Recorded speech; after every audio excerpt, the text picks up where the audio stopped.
وانا وشرعي هياتك عند البوليس كده ان شاء الله كيف ولا بان هنا اختار دورنا سيادتك ولا تقدر وادي سلامي دمان أخيارتها شرفتها ملكستو جوكتان وحان دونيا halkan in aan idin kula wadaago xogtii u dambeysay ee fanaanka Sharma shalay waxaan la wada soconay halkan aan idin kula wadaagnay in fanaanka uu galay shil gaari kaasi oo sababay dhimasho gabar ah iyo dhaawac haddaba habeenkii xalay ahaa fanaanku waxa uu ku hoyday saldhigga dhexe shalay halkan lafteeda waan ku sheegnay in ma taqaanay fanaanka loo sii wado saldhigga xalay saldhigga ayuu ma taqaanay ku hoyday taasoo u sabab ahayd isagoo waliba dhaawacyo fudud ay soo gaareen dhaawacyo fudud baa soo gaaray sababta loo xirana ay tahay maadaama qofkii dil uu geystay gaariga isaga ayaa waday isaga ma taqaanay ay sababsadeen baa ma taqaanay la leeyahay dadkii halkaas ku waxyeeloobay marka xalay waxa lagu hooyay muxuu ahaa xabsiga iyada oo ma taqaanay siyaasiyiin ay ku soo booqanayeen siyaasiyiin badan oo wasiiro badan ay olole ugu jireen sidii ma taqaanay lagu soo deyn lahaa balse booliska ayaa waxay codsadeen in ma taqaanay dadkii danka lahaa ee gabadhu ka dhimatay in la helo odayaashoodii iyo odayaasha ka socda dhanka Sharma in ay wada fadhiistaan markaasina la isku afgarto waxa laga yeelay danka iyo qaab loo bixin lahaa halkaasi iyo ma taqaanay arinta iyo marisay haddaba dad badan baa waxa ay leeyihiin ama isdhex wadeen Sharma lama xirin ee banaanka ayuu joogaa iyo hadallo kale oo ma taqaanay fara badan bal haddaba aynu dhageysano qeyb ka mid ah waraysi laga qaaday taliyaha booliska gobolka Nugaal oo ka warramayo qaabka shilka u dhacay iyo in Sharma xiran yahay iyo in kale shirkaas waa jiraa waxa gaari uu waday ninka magaciisa la yidhaahdo Sharma Arke Abdinaasir Maxamed oo ku magacaabay Sharma Boy gaarigaas waa gadoomay waxaa ku dhintay ciido daamire sidoo kale waxaa isna ku dhaawacmay in magaciisa la yidhaahdo Abdinaasir Axmed Shaale hal qofaa dhintay gabar ah dhaawacu marka waa imisa dhaawacu waa hal nin marka sidaas u dhacay ninkaasaan magaciisa ku sheegay waana uu xiran yahay hadda gacanta booliis ku jira insha allah kiiska waa la baari doonaa ikhtaan dheerayna siyaasadka waa laga saari doonaa marka shilku haddii baaritaan la sameeyey maxaa sababay baa laleeyahay والله شوف هذا الواحد يسوي هذا كمان دافر كل جاري وشوف كده إن كانوا وضعت ما فيش أساوين وناس اللي يعني ضرورة سوينا إنه ما حصل هي بس تورينا هنا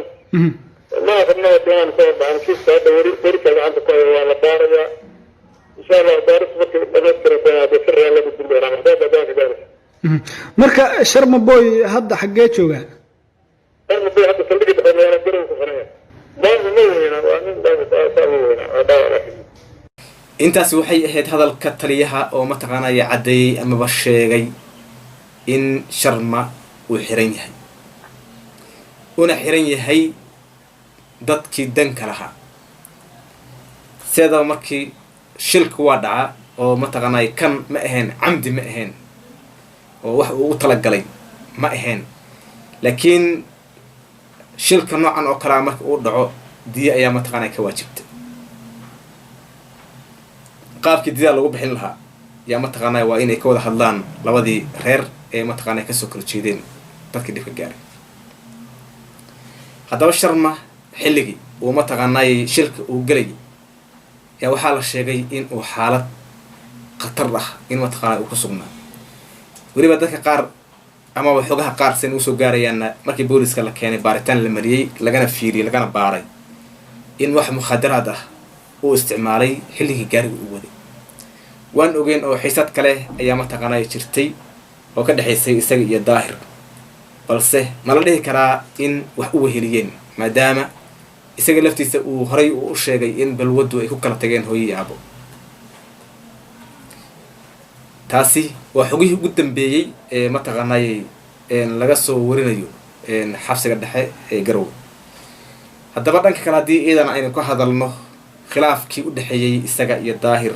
xagee buu ku dambeeyey. xalay Daahir baa waxa uu baahiyey muuqaal uu soo duubay Sharma inta uusan shilka gelin ka horna ahaa,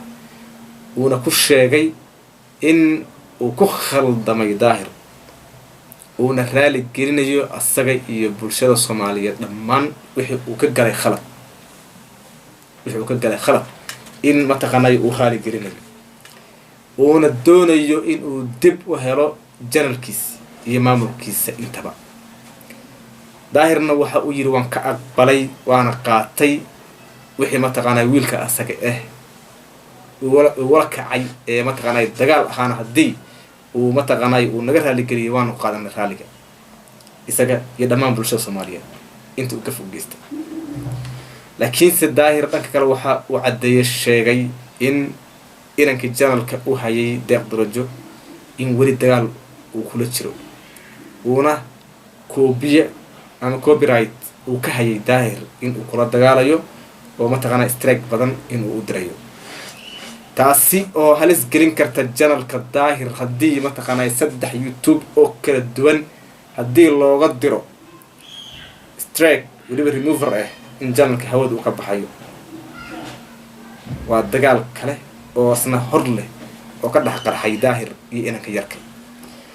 balse Daahir waxa uu ku dhaartay amaba uu sheegay in inankaasi uusan la sii dagaali karin ee hab beel in loo galo oo mataqaanay arrinta laga xalli hadii kale uu sida Sharma uu geedaha la mari doono isagoo gododsan. marka kullay arrintaas iyadana way cusub tahay, laakiinse waxa dhici karta in ay tahay arrintan iyada ee cusub ee hadda uu sheegay in ay tahay boor isku qarin, maadaama la yiri la sheegayna in ninka hayay passwordka Gmail-ka in Daahir asaga uu ku wareejiyay. على كل حال arrimahaasi oo dhani waa wax jira weey. marka iyagana halka ay ku dambeeyaan iyo in uu furmo dagaal kale waynu arkayna,